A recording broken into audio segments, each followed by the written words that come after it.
Hey folks, welcome back to the channel. Eric the Old Jarhead here. We find ourselves in Prescott, Washington, milling up these old ancient maples, locusts, and black walnut. And if you didn't see my previous videos, I'll drop them down in the description below so you can check them out. So here we are. We're in the middle of nowhere. I mean, you can see the highway out there. We're not totally in the middle of nowhere. But Prescott's a town of 318 people, folks. we're at a bump in the road. We're literally right off of a highway on a farm. I believe it's a 40-acre farm, but it was part of an old homestead. And you can see that other than the farmhouse, which you won't see in this video, but in the previous you will, and the barn, there's really not a whole lot here. And that's why I say we're in the middle of nowhere.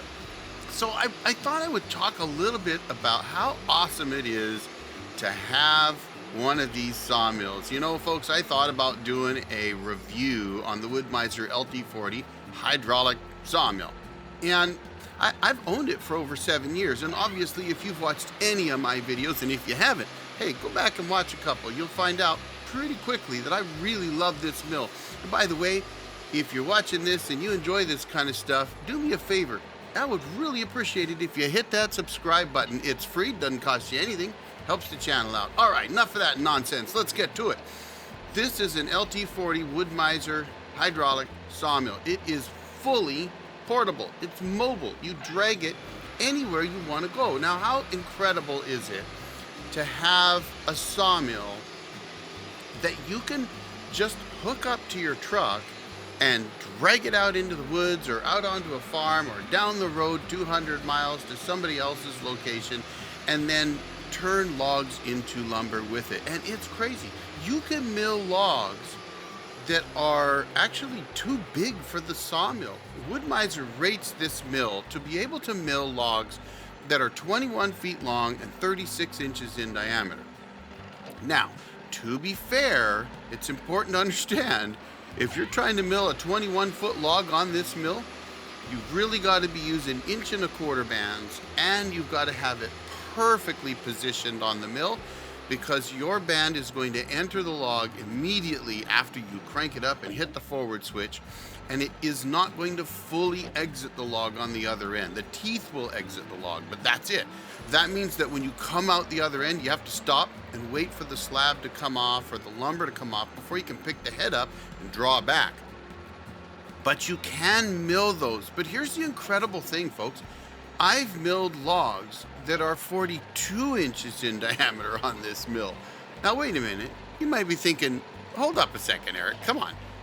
42 inches? You're out of your mind, right? No, folks, I'm not. I'm telling you. Check this out. I'll drop some pictures up for you right here. I have put 42-inch black walnut on this mill, 42-inch poplar on this mill, and I'm telling you, it can be done, but you have to do something that I call a gun barreling technique. And that means you have to mill a little bit off and then rotate the log and then mill a little bit more off. And some guys call it whittling. Dusty Ranch did a great video on, as he put it, whittling with a big orange knife or something like that. I'll drop a link down in my description. You can check his video out. It's pretty cool. And he did it on a manual Woodmizer Lt35. It's a lot easier to do on these big hydraulic mills. But one of those logs that I think I did 3 that were 42 inches in diameter. Well, one of them, guess what? I couldn't actually turn it. It was so big, we had to use an excavator to take the log off the mill so that I could whittle it down a little bit more with my chainsaw before we put it back on the mill. Now, that was because it had some hooks and horns that were getting in the way of being able to rotate that log. But I mean, it's crazy. Now, 21 feet, that's the maximum length, right? Well, guess what? You can actually do more than that. There are lots of guys that have taken these mills and milled 24, 25 feet, even longer, without extensions. It's crazy. They can do it. You just have to support the far end, and it's a bit tricky. You've got to be able to mill down and chainsaw cut off your cut and rotate the log and keep doing that till you got 4 square sides.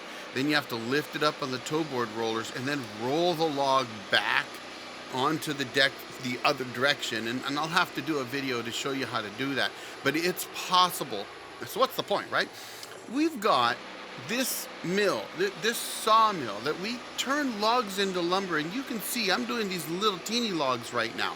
And that's part of how cool this mill is. You can mill great big monster logs. I did a log I called Logzilla. Logzilla was 4,700 pounds. My sawmill couldn't even lift Logzilla up onto the deck, and we had to use a reach forklift with a chain and a tree saver strap to help it lift the log up onto the deck. And then we couldn't even turn the log. We actually had to have two guys hanging off of my 48-inch log right cant hook in order to help the mill turn the log. It was absolutely insane, but we did it. We got it milled up, and we got like over 900 board feet out of one log. It was absolutely insane, but this mill did it. And yet here I am milling little 4, 5, 6 foot chunks of black walnut and locust and maple, and turning those into slabs that my customer is going to be able to take and resaw himself for whatever projects he has. And that's part of just how incredible this sawmill is, folks. Now, again, this is fully portable. That's really great. And this is not an ad for Woodmizer. I am not sponsored by Woodmizer, folks. They do not sponsor me. They do not pay for this. I just love the mill. I can't help it. And here's the thing. This mill, I have dragged it into some of the craziest locations. I take it up to my own property, which is like 240 miles north of me, up a 3-mile crazy road. And if you haven't seen the road, go back and look at some of my cabin videos. I'll drop one down below for you to check out. That road's crazy. And yet, I can put this mill behind my 4-wheel drive pickup truck and haul the mill right up to my property, drop some trees, roll them up to the mill, lift them up, and turn them into lumber to build my cabin. And that's actually why I got into milling, was because I wanted to get more lumber for the cabin. So not only are these mills just awesome in terms of being able to take them anywhere and then set them up and turn logs into lumber, but they're awesome in terms of what they produce. They produce more lumber per log than a traditional sawmill does because they've got such a thin kerf. And that's the thickness of the blade or the band. It's less than 1/8 of an inch, just barely less than 1/8 of an inch, versus a 1/4 inch or 3/8 of an inch for a big circle saw or a chainsaw mill or something like that. And so you can get anywhere from 10 to 25% more lumber out of a log than a traditional mill can. And that, folks, that's pretty valuable. And now here's the best part of all. If you have a portable sawmill, people find out, folks. People find out. And then they ask you to come turn logs into lumber for them, because you can make better lumber than they can buy at the big box store. So you might not compete with the big box store in terms of pricing. It can be a challenge. Hey, they get lumber from mills like where my son works, where they can make 1 million board feet in a shift. And boy, I maybe in one day I can mill, 4,000 board feet, but certainly not 1 million. It'd take years to get to 1 million board feet. I'm sitting somewhere around 250,000 myself. But, the thing is, when people find out that you can bring a sawmill right to their yard, like you see right here. This customer lives 50 miles from me. He's got a big, beautiful homestead. They're rebuilding the house. It's just an awesome setting. And he found out, hey, I can get this guy to bring his sawmill out to my location and turn all this wood that somebody else might have burned up in a fireplace and turn it into valuable lumber. And trust me, if you don't know the value of black locust or black walnut or maple, look it up, folks. It's expensive. The last time I looked black walnut up at like a big box store, it was probably 5 years ago, and they wanted like $24 a board foot.